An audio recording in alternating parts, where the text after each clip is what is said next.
Hello students, आप यहाँ देख रहे हैं synthesis.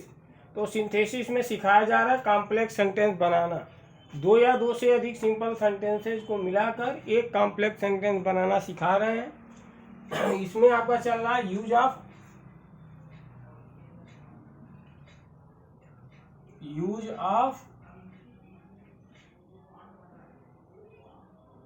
Adverb class. Use of adverb class चल रहा है। नाउन क्लास एडजेक्टिव क्लास के माध्यम से कॉम्प्लेक्स सेंटेंस बनाना सिखा चुके हैं। अब एडवर्ब क्लास के माध्यम से कॉम्प्लेक्स सेंटेंस बनाना सिखा रहे हैं, जिसमें आपका है फर्स्ट जो है adverb class of time. Adverb class of time. Adverb class of time first में आपका है एडवर्ब क्लास ऑफ टाइम। तो एडवर्ब क्लास ऑफ टाइम में जैसा कि आपको बता दिया गया है, इसमें वैसे भी समझ लीजिए कि एडवर्ब क्लास ऑफ टाइम जो है, इसमें देख लीजिए सबऑर्डिनेटिंग कंजंक्शंस आपके हैं। Subordinating conjunctions, subordinating conjunctions, subordinating conjunctions हैं। कंजंक्शंस, सबऑर्डिनेटिंग कंजंक्शंस इसमें एडवर्ब क्लास ऑफ टाइम में आपका व्हेन है, व्हेनेवर है, whenever, whenever, after, before, since, while,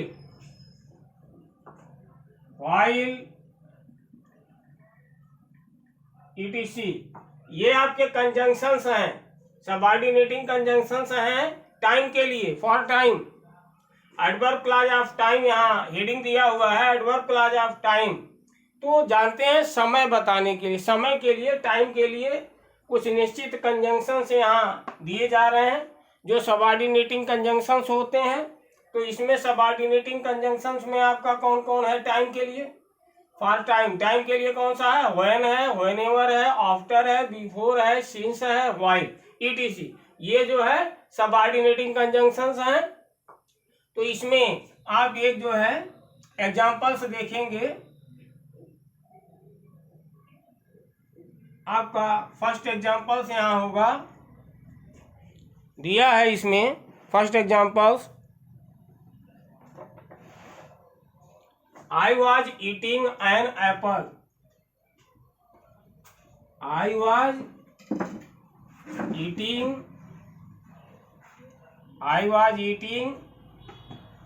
an apple. I was eating an apple. मैं एक सेब खा रहा था। My sister came to me. My sister came to me। यहाँ अर्थ समझने का प्रयास करें। I was eating an apple, मैं एक सेब खा रहा था। My sister came to me, मेरी बहन मेरे पास आई। तो सीधा इसका हो जाएगा मेरी बहन मेरे पास आई। पहले इसको लिखेंगे और इसके पहले दिया है I was eating an apple। ऐसा भी हो जाएगा कि जब मेरी बहन मेरे पास आई उस समय मैं क्या कर रहा था? सेब खा रहा था। When my sister came to me, जब मेरी बहन मेरे पास आई तो उस समय at that time क्या हो रहा था? I was eating an apple, मैं सेब खा रहा था। तो इसलिए हो जाएगा जब मेरी बहन मेरे पास आई तो उस समय मैं सेब खा रहा था। तो व्हेन का प्रयोग जब करते हैं तो दूसरा कंजंक्शन नहीं लगाते हैं। तो यहाँ पहले होगा when my sister came to me. When, जैसा कि एडवर्ब क्लास ऑफ टाइम में कंजंक्शन से दिया है when, whenever, after, before, since, while. तो यहाँ व्हेन कंजंक्शन का प्रयोग करेंगे कि जब मेरी बहन मेरे पास आई। When my sister came to me, यहाँ कामा कर देंगे क्योंकि व्हेन के बाद कोई दूसरा कंजंक्शन नहीं यूज होता है, बल्कि हम यहाँ कामा लगा देते हैं। इसके बाद लिखेंगे आई was eating an Apple, I was eating an Apple. अब देख रहे हैं यह कॉम्प्लेक्स सेंटेंस बनकर तैयार हो गया है। वन सेंटेंस में कॉम्प्लेक्स सेंटेंस बना, जैसा कि आपको बताया गया था कि कॉम्प्लेक्स सेंटेंस में दो सब्जेक्ट होते हैं। तो कॉम्प्लेक्स सेंटेंस में दो सब्जेक्ट होते हैं। तो यहाँ आप देख रहे हैं ये माय सिस्टर जो यहाँ है ये सब्जेक्ट है और यहाँ आई सब्जेक्ट है।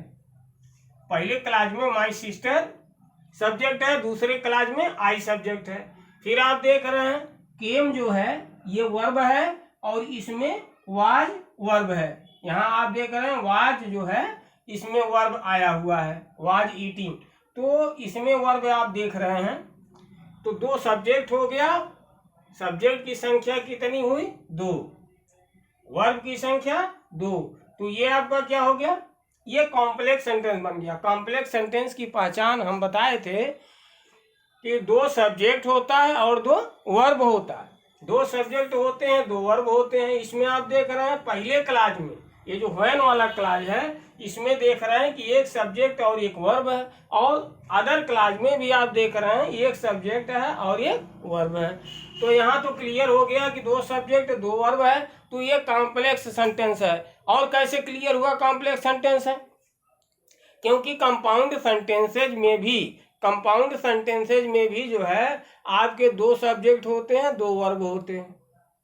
जैसा कि पहले आपको बताया भी जा चुका है कि सिंपल सेंटेंस है, यदि सिंपल सेंटेंस है तो वन सब्जेक्ट वन वर्ब होगा, और यदि मान लीजिए कॉम्प्लेक्स सेंटेंस या कंपाउंड सेंटेंस है तो ये दोनों में दो कर्ता और दो क्रिया होती है। तो यहाँ आप देखेंगे कि यहाँ कॉम्प्लेक्स कैसे है, कंपाउंड भी हो सकता है क्योंकि उसका भी यही पहचान है कि दो सब्जेक्ट दो वर्ब। तो इसलिए आप थोड़ा अलग करते हैं पहचान में। आपको जैसा कि बता दिया गया था, आपको बताया गया है पहचान में कि जो सबऑर्डिनेटिंग कंजंक्शंस होते हैं वो कॉम्प्लेक्स सेंटेंस बनाने में यूज किए जाते हैं। कॉम्प्लेक्स सेंटेंस बनाने में कौन से कंजंक्शन यूज किए जाते हैं? सबऑर्डिनेटिंग कंजंक्शंस यूज किए जाते हैं। कॉम्प्लेक्स सेंटेंस बनाने में सबऑर्डिनेटिंग कंजंक्शंस यूज होते हैं, और कंपाउंड सेंटेंस बनाने के लिए कोऑर्डिनेटिंग कंजंक्शंस यूज किए जाते हैं। तो कितने होते हैं सबऑर्डिनेटिंग कंजंक्शंस और कितने होते हैं कोऑर्डिनेटिंग कंजंक्शंस? अब कॉम्प्लेक्स यदि बनाना है, कॉम्प्लेक्स सेंटेंस हमको बनाना है बोर्ड एग्जाम में, तो हमको सबऑर्डिनेटिंग कंजंक्शंस का यूज करना है, और सबऑर्डिनेटिंग कंजंक्शन का जो यूज होगा वो कॉम्प्लेक्स सेंटेंस बनाने के लिए होगा, और यदि हम कोऑर्डिनेटिंग कंजंक्शंस यूज कर रहे हैं तो कंपाउंड सेंटेंस बनेगा। अब निर्धारित हमें करना है कि यदि कंपाउंड सेंटेंस बनाना है तो कोऑर्डिनेटिंग कंजंक्शंस यूज करने हैं, और यदि कॉम्प्लेक्स सेंटेंस बनाना है तो सबऑर्डिनेटिंग कंजंक्शंस यूज करना है। तो क्या करेंगे? सबऑर्डिनेटिंग कंजंक्शंस को अलग अपने माइंड में रख लेंगे और कोऑर्डिनेटिंग कंजंक्शंस को अलग माइंड में रख देंगे। जब हमको कॉम्प्लेक्स बनाना होगा तो सबऑर्डिनेटिंग कंजंक्शंस यूज करेंगे, और जब हमको कंपाउंड सेंटेंस बनाना होगा तो कोऑर्डिनेटिंग कंजंक्शंस यूज करेंगे। इस तरह से आप कॉम्प्लेक्स को बना सकते हैं। दो या दो से अधिक सिंपल सेंटेंसेस को जोड़कर एक कॉम्प्लेक्स बना सकते हैं, कॉम्प्लेक्स सेंटेंस बना सकते हैं। उसी तरह से आप कंपाउंड बनाना होगा आपको तो कोऑर्डिनेटिंग कंजंक्शंस यूज करके आप कंपाउंड सेंटेंस बना देंगे। तो चलिए यहाँ चर्चा हो रही है कॉम्प्लेक्स सेंटेंस बनाने की। तो यहाँ कॉम्प्लेक्स सेंटेंस बन जा रहा है, आई वॉज ईटिंग एन एप्पल, मैं एक सेब खा रहा था। माई सिस्टर केम टू मी, मेरी बहन मुझसे मिलने आई। तो सीधा हो गया कि जब मेरी बहन मुझसे मिलने आई तो उस समय क्या हो रहा था? मैं क्या कर रहा था? मैं एक सेब खा रहा था। जब मेरी बहन मुझसे मिलने आई उस समय मैं क्या कर रहा था, मैं एक सेब खा रहा था। तो यहाँ बन गया when my sister came to me comma I was eating an apple. इस तरह से आपका एडवर्ब क्लॉज ऑफ टाइम में जो है व्हेन का प्रयोग दिखाया गया। और इसी तरह से व्हेनेवर है, व्हेनेवर का अर्थ होता है जहां कहीं भी, नहीं व्हेनेवर का अर्थ होता है जब कभी भी, एनी टाइम। यहाँ आप देख रहे हैं व्हेनेवर, व्हेनेवर मतलब होता है एनी टाइम, जब कभी भी, जब कभी भी। तो इस तरह से, या इसको कहते हैं जब जब। तो कहने का तात्पर्य है जब जब, मतलब जब जब जो है लोगों पर मुसीबत आता है तो ईश्वर जो है, गॉड क्या करते हैं, उन लोगों की मदद करते हैं। तो इस तरह से ये व्हेनेवर का यूज हुआ। अब I was eating an apple my sister came to me, यहाँ आप देख रहे हैं साफ साफ लिखा है कि मैं एक सेब खा रहा था, मेरी बहन मुझसे मिलने आई। तो जब मेरी बहन मुझसे मिलने आई तो उस समय मैं क्या कर रहा था, मैं एक सेब खा रहा था। तो व्हेन के प्रयोग से आपका कॉम्प्लेक्स सेंटेंस बन गया। अब इसके बाद हम लिखेंगे adverb clause of place. Adverb clause of place, इसको देखा जाए। एडवर्ब क्लॉज ऑफ प्लेस में ये सेकंड आपका है adverb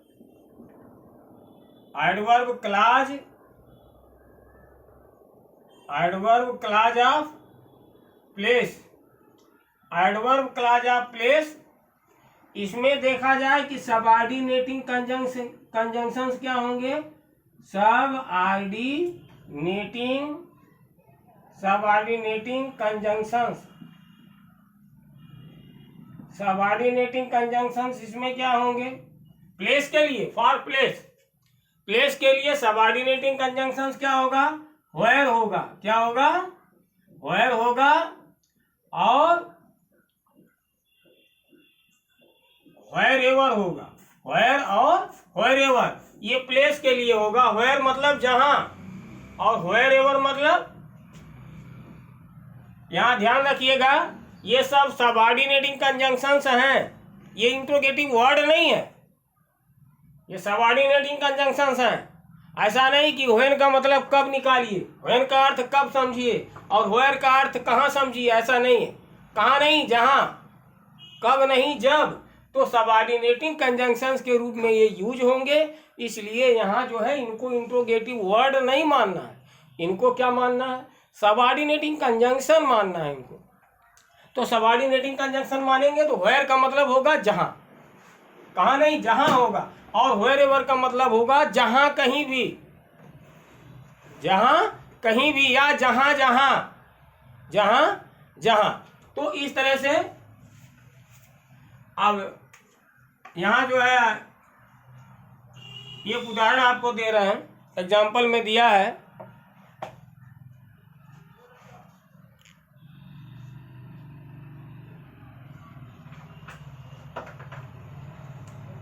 I was standing on the road. I was standing on the road. मैं सड़क पर खड़ा था।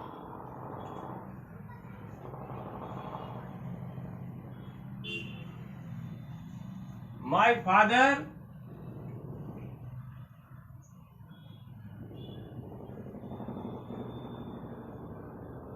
left me there. My father left me there. तो यहाँ देख रहे हैं I was standing on the road, मैं सड़क पर खड़ा था। My father left me there, मेरे पिताजी वहां छोड़ दिए, मेरे पिताजी वहां छोड़े थे। तो सीधा हो जाएगा My father left me। अब यहाँ देख रहे हैं there, कह रहा मेरे पिताजी मुझे वहां छोड़ दिए थे। वहां कहाँ छोड़ दिए थे, जहां मैं खड़ा था। वहां कहाँ छोड़े थे मेरे पिताजी, जहां मैं खड़ा था वहीं छोड़े थे। तो यहाँ देयर, जैसे ही आप व्हेयर का यूज करेंगे वैसे पहली बात यहां से देयर हट जाएगा, देयर यहां से समाप्त हो जाएगा।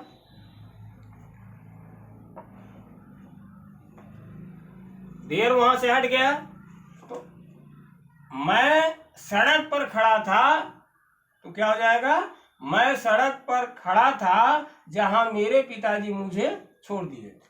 मैं उस सड़क पर खड़ा था जहां मेरे पिताजी मुझे छोड़ दिए थे। I was standing on the road.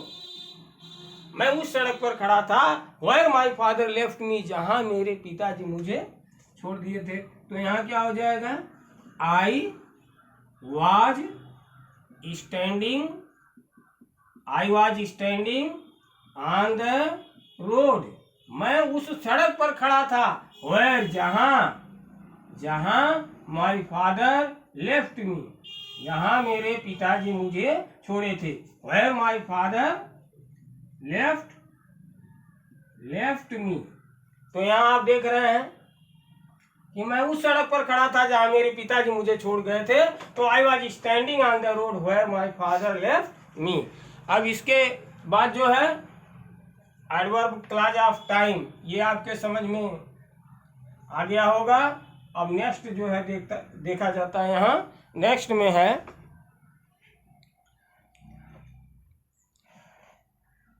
Adverb clause of reason. तीसरे नंबर पर आपका है adverb clause of reason. Adverb clause of reason. Reason मतलब जानते हैं आप, कारण होता है। रीजन मतलब कारण होता है। तो यहाँ भी आपका क्या यूज होगा, सबऑर्डिनेटिंग कंजंक्शंस यूज होगा। यहाँ भी सबऑर्डिनेटिंग कंजंक्शंस यूज होंगे। तो सबऑर्डिनेटिंग कंजंक्शंस में रीजन वाला है। तो रीजन में ये आपका सबऑर्डिनेटिंग कंजंक्शंस वाई मीन्स क्यों होता है, कि क्यों। तो ये वाई जो है आपका रीजन का जो है कंजंक्शन है।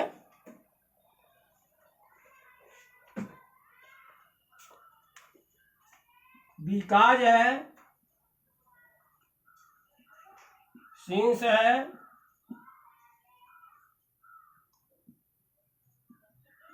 एज,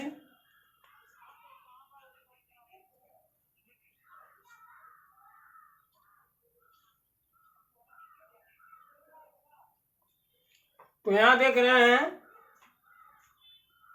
कंजंक्शंस में आपका जो है बिकॉज है, सिंस है, एज है। बिकॉज मतलब क्योंकि, सिंस मतलब कारण की, एज मीन्स कारण की। तो यहाँ एक एग्जांपल दिया जा रहा है, यहाँ पर समझिए।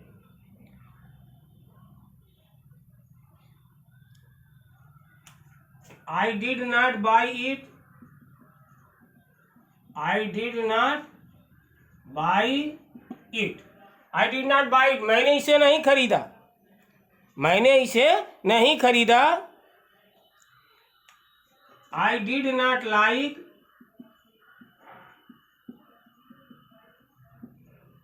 I did not like its color.